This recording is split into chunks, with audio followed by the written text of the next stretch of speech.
Napakaganda talaga pag makapal ang chain bracelet gaya nito. Ang nasa video ay 93.75 grams.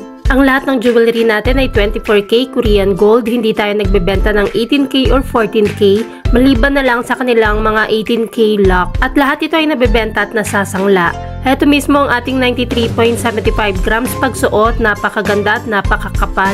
Ang 93.75 grams ay nasa 15mm ang lapad. At napakaganda na ng lapad nito kung gusto mo ng makapal tingnan sa braso. Pwede ito sa babae at lalaki kaya pwede kayong mag-couple rito. Pwede ito sa minimum grams na 37.5 grams. At pwede naman ito sa pinakamakakapal hanggang 200 grams. Depende sa budget mo. Ang rate ng gold ay nagbabago everyday kaya hindi natin nilalagay ang price sa video. Kung gustong malaman ng updated price, mag-inbox kay Michelle Yu sa Facebook or follow Mabenta KR Jewelry sa YouTube or TikTok channel.